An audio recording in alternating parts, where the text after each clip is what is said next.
Aujourd'hui, nous recevons François Asselineau. François Asselineau qui a monté son parti, l'UPR, et qui revendique aujourd'hui plus de 4000 adhérents.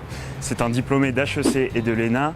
Il a travaillé dans différents cabinets ministériels au Quai d'Orsay et à Bercy, avant de fonder en 2007 l'UPR.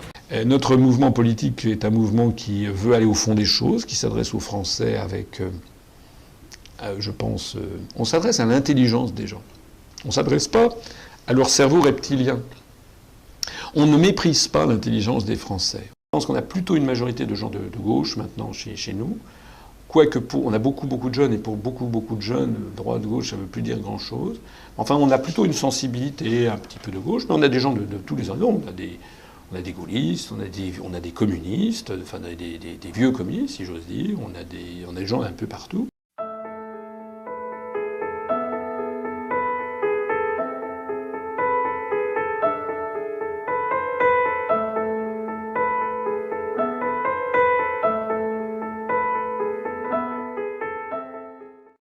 François Asselineau, il sera invité le jour où j'aurai décidé qu'on l'invite. Moi, j'en ai rien à faire de François Asselineau, rien du tout, je vous le dis tout de suite. L'invité, c'est moi qui choisis, c'est moi qui décide.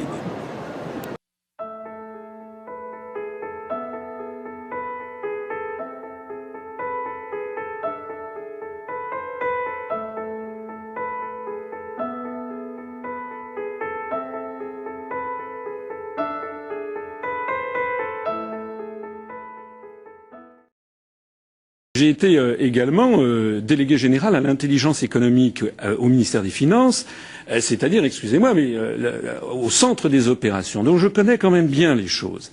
Et ce qui m'a fait évoluer, c'est que j'ai découvert progressivement ce que mes compatriotes ignorent.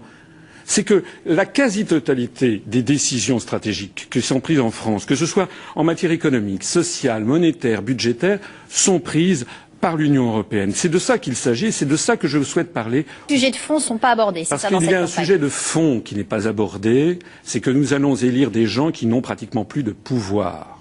Voilà. Et la réalité de la situation, elle est là. Si je propose aux Français de sortir de l'Union européenne, ce n'est pas par nostalgie, ce n'est pas par xénophobie, bien entendu, c'est pour rétablir en France la démocratie. Si vous me permettez de prendre un exemple, on parle beaucoup, l'exemple de Florange par exemple, qui défraie l'actualité aujourd'hui, on parle beaucoup des fermetures d'usines. Énormément de Français se plaignent, vous savez que nous perdons actuellement 800 emplois par jour ouvrable. Une usine en France ferme quasiment tous les jours, on a perdu 900 usines en 3 ans. Alors, que disent les candidats, dits grands candidats à la présidentielle? Ils font des promesses, ils disent je vais lutter contre ci, mais ça tout le monde peut faire des promesses. Tout le monde peut dire je vais lutter contre ça. Qu'est-ce qui, moi, me distingue de tous les autres? C'est que je dis aux Français, nous n'avons plus le pouvoir de nous y opposer parce qu'il y a l'article 63 et l'article 32 du traité sur le fonctionnement de l'Union européenne qui organisent les délocalisations. L'article 63 interdit toute restriction aux échanges de capitaux. Ça veut donc dire que M. Hollande, si M. Hollande est élu, puisque tous les médias font en sorte que M. Il est en tête des sondages, en tout cas. Voilà. Oui, mais vous savez, c'est ce que les Américains appellent les prophéties autoréalisatrices. C'est-à-dire qu'à force de dire que M. Hollande va être élu, il va finir par être élu. Mais je donne rendez-vous à mes concitoyens, en particulier aux concitoyens de gauche, pour dans 6 mois ou dans 1 an. Et dans 6 mois ou dans 1 an, ils diront ah mais on ne comprend pas, il fait la même politique que Sarkozy. Non, ce qu'il faut comprendre, c'est que nous avons désormais, nous élisons, si j'ose dire, des marionnettes, des gens qui n'ont plus le vrai pouvoir. Le vrai pouvoir, il est à la Banque centrale européenne à Francfort, à la Commission européenne à Bruxelles et au Fonds monétaire international et à l'OTAN à Washington.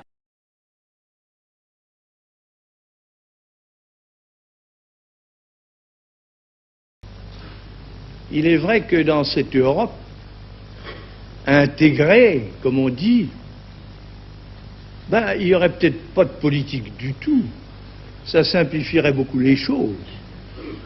Et puis, en effet, dès lors qu'il n'y aurait pas de France, pas d'Europe, qu'il y aurait une politique, faute qu'on puisse en imposer une à chacun des 6 États, on s'abstiendrait d'en faire.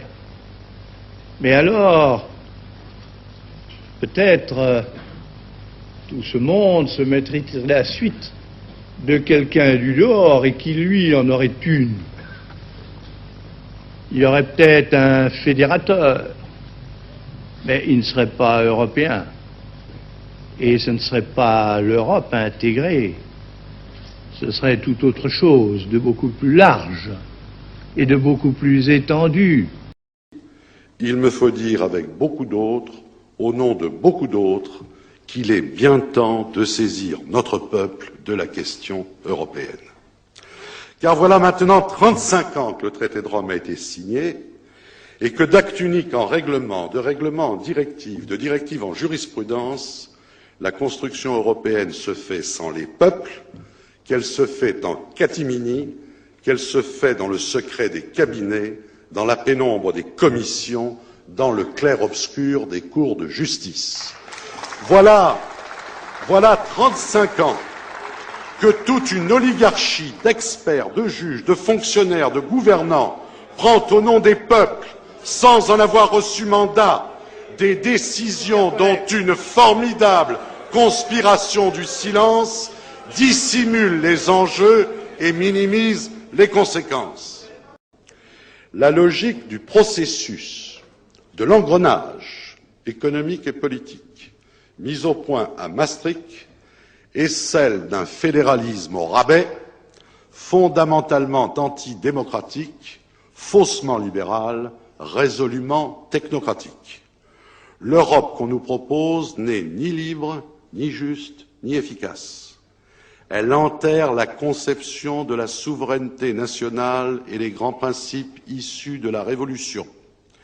1992 est littéralement l'anti-1789. Mais il est des moments où ce qui est en cause est tellement important que tout doit s'effacer. Et je ne parle pas ici au nom d'une France contre l'autre, car dès lors qu'il s'agit de la France, de la République et de la démocratie, il ne peut pas être question de la droite et de la gauche. Ce qui est en jeu est au-delà des partis, au-delà des clivages les plus naturels, au-delà des oppositions les plus légitimes, au-delà des querelles les plus anciennes, puisque l'enjeu n'est rien de moins que notre communauté de destin. Cette communauté de destin est gravement mise en péril par les accords, alors que ceux-ci ne sont ni la condition de la prospérité, ni la condition de la paix.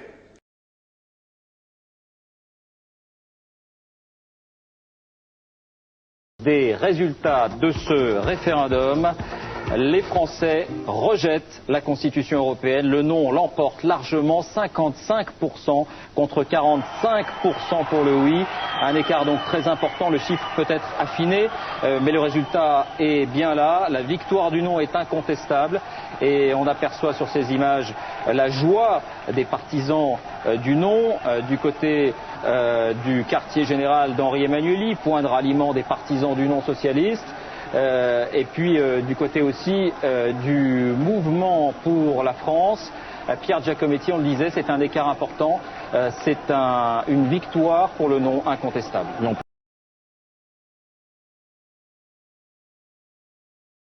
Ce soir, le traité de Lisbonne est signé. Qu'est-ce que vous dites? C'est une forfaiture? C'est une traîtrise? C'est une... Bien évidemment, M. Sarkozy a trompé le peuple français. Il a parlé d'un mini-traité, une petite souris qui passerait par un petit trou. C'est en réalité l'intégralité de la Constitution européenne. Le fond de l'affaire, c'est que la démocratie est bafouée. Et j'appelle à la résistance les parlementaires, mais aussi les citoyens français qui doivent faire pression sur leurs députés pour que ceux-ci ne couvrent pas ce qui est une véritable forfaiture. L'extrême droite n'a pas le monopole de la critique contre l'euro et contre l'Union européenne. C'est au contraire, ça devrait être au contraire un combat politique qui est mené par tous les républicains, tous les amoureux de l'indépendance et de la souveraineté nationale, la souveraineté de la France. Disons que le Front National, en fait, est extrêmement médiatisé. Il suffit de voir d'ailleurs le sort médiatique qui lui est réservé par rapport à nous. Il est extrêmement médiatisé parce qu'en fait, il sert le système qu'il fait semblant de combattre. Nous considérons que nous devons absolument, c'est une question vitale, sortir de l'Union européenne, de ce glacis géopolitique, et sortir de l'OTAN pour redonner à la France ce qu'elle a toujours été. Et ça n'est pas d'être anti-américain que de le dire, c'est simplement rétablir ce qui est nécessaire au monde, c'est-à-dire un équilibre des peuples et des nations. Actuellement, la voix de la France, et je le dis très sérieusement, la voix de la France en ce moment, elle s'est éteinte et elle manque au monde.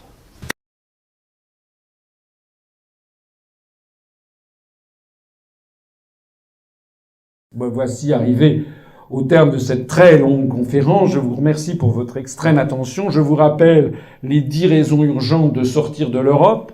Il faut rétablir la démocratie, c'est-à-dire arrêter avec ce système qui, mathématiquement, je vous l'ai prouvé, rend toute autre Europe impossible et vide de sens toute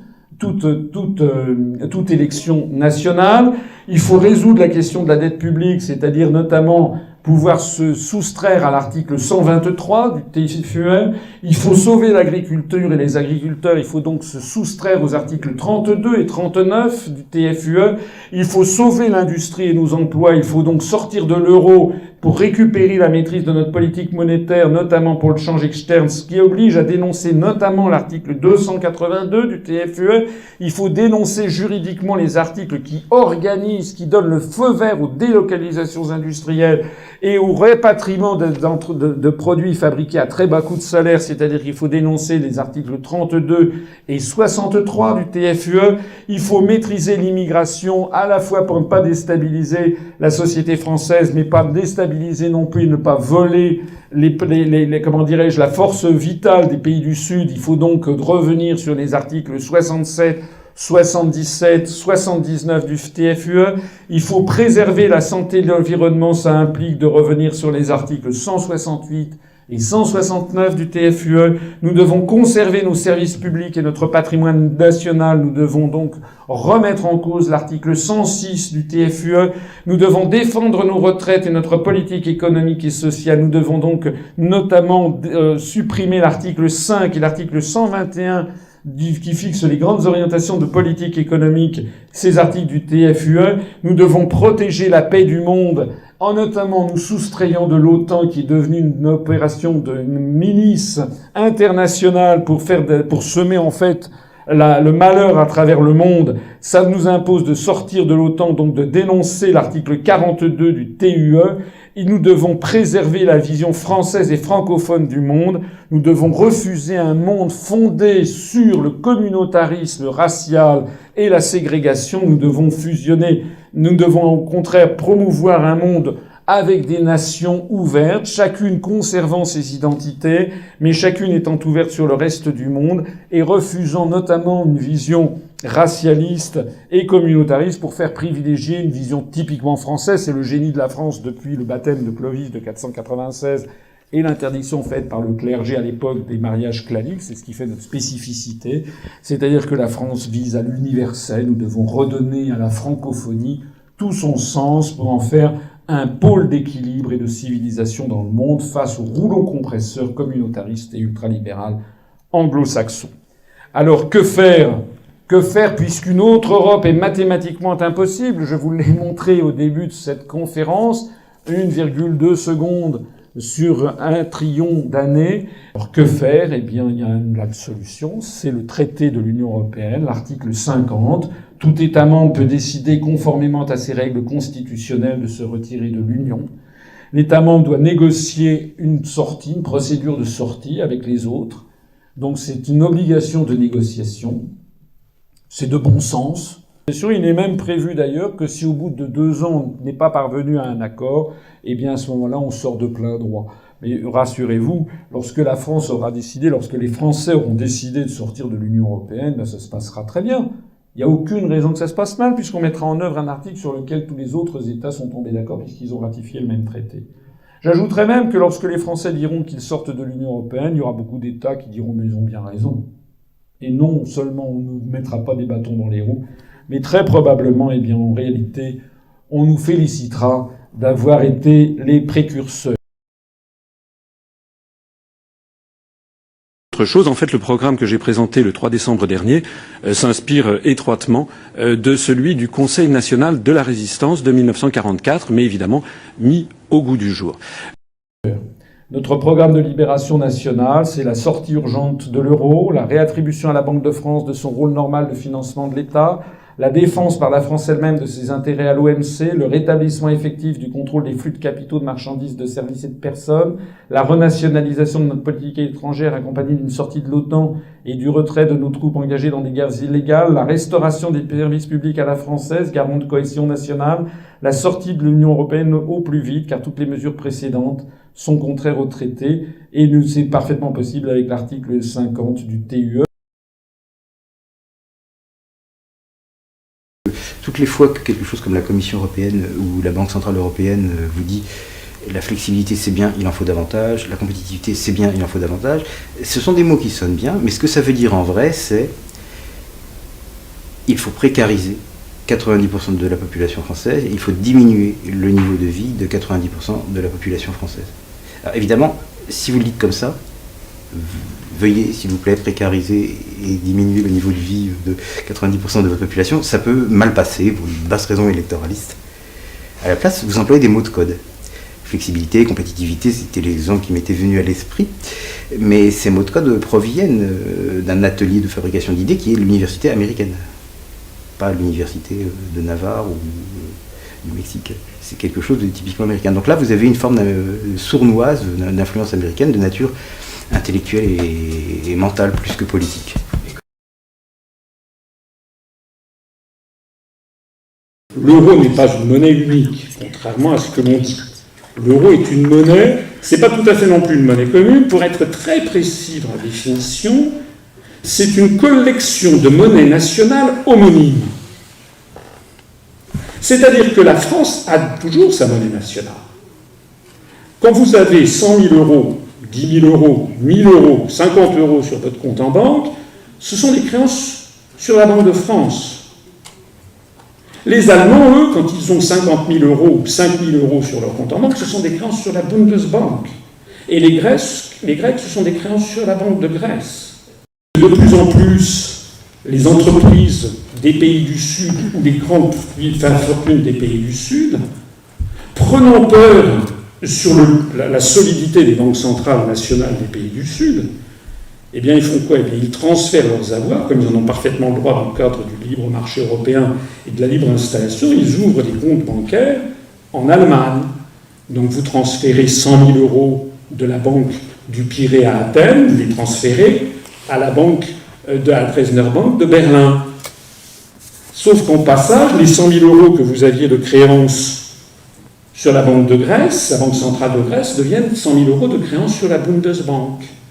Actuellement, les Allemands se sont ramassés 750 milliards d'euros en provenance des pays du Sud, qui sont autant de créances pourries sur les banques centrales nationales des pays du Sud.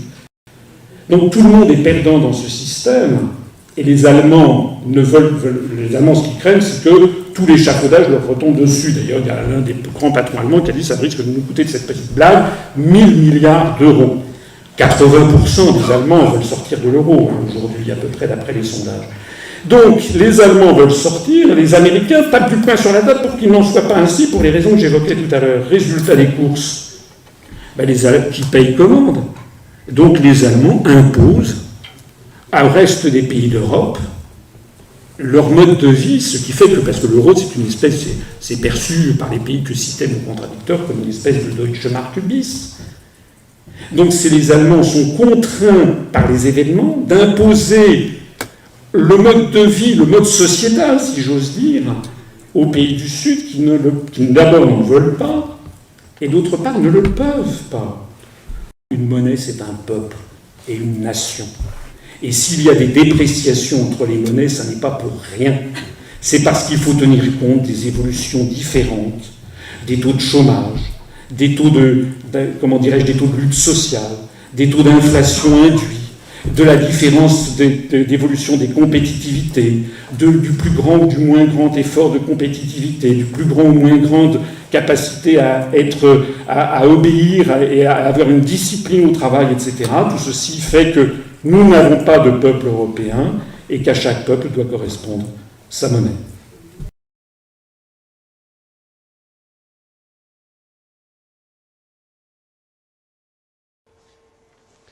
Après 14 années passées à l'Élysée, et quelques semaines avant de mourir, François Mitterrand livra son testament politique aux Français.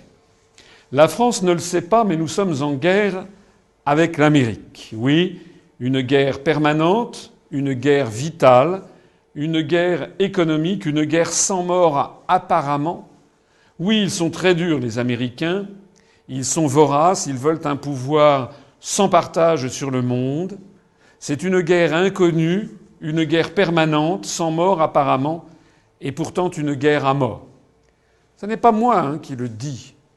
C'est François Mitterrand, quelques semaines avant de mourir, dans un ouvrage qui s'appelle Le Dernier Mitterrand, de confidence qu'il a faite au journaliste Georges-Marc Benamou, à l'époque journaliste au Nouvel Observateur.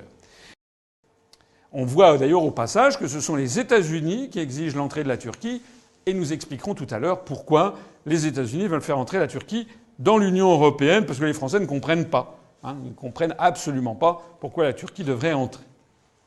Qui a invité officiellement l'ensemble des pays de la Baltique à la mer Noire, c'est-à-dire tous les pays de l'Est, à rejoindre l'OTAN et l'Union européenne? Qui est-ce qui a dit toutes les nouvelles démocraties de l'Europe, de la Baltique à la mer Noire et toutes celles qui se trouvent situées entre les deux, doivent avoir la même chance pour la sécurité et la liberté et la même chance de rejoindre les institutions européennes?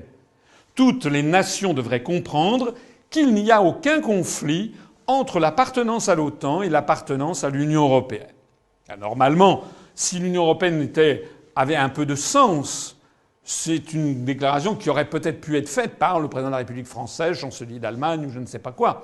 Pas du tout. La personne qui a fait cette déclaration, c'est le président américain George W. Bush, président des États-Unis, dans son discours à l'université de Varsovie le 15 juin 2001. Et d'ailleurs, insistant en disant « Nous faisons bon accueil à une Europe vraiment unie ». Donc, si nous avons procédé à l'élargissement des pays de l'Est très, très rapidement, 10 pays nouveaux d'un coup en 2004, en 2005, et 2 autres nouveaux pays en 2007, la Bulgarie et la Roumanie, c'est parce que les États-Unis l'ont exigé. Mais alors, peut-être tout ce monde se mettrait à la suite de quelqu'un du dehors et qui, lui, en aurait une. Il y aurait peut-être un fédérateur, mais il ne serait pas européen. Et ce ne serait pas l'Europe intégrée. Ce serait tout autre chose, de beaucoup plus large et de beaucoup plus étendu, avec, je le répète, un fédérateur.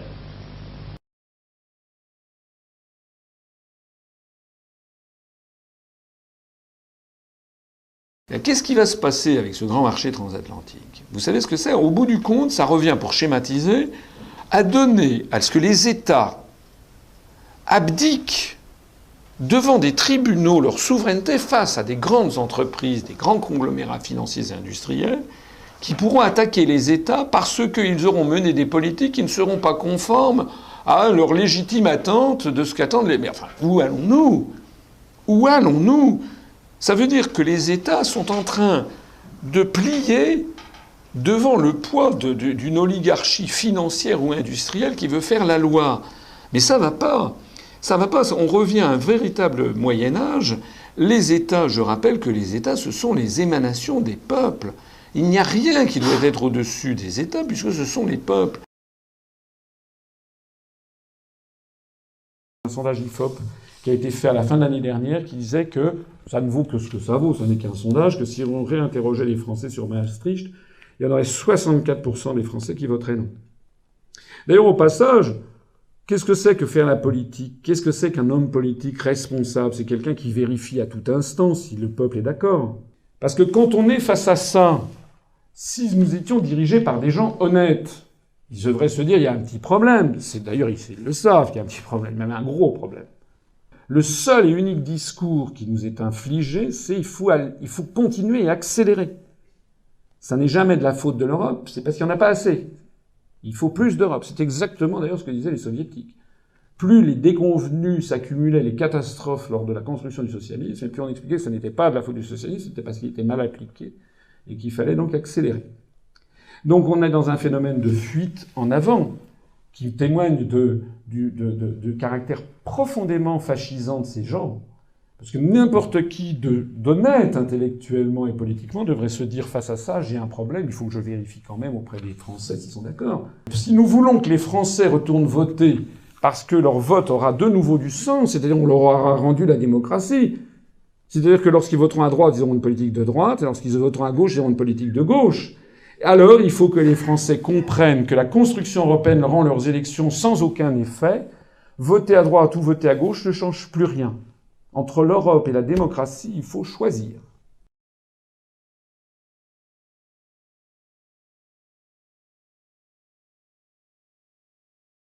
L'invité, c'est moi qui choisis, c'est moi qui décide.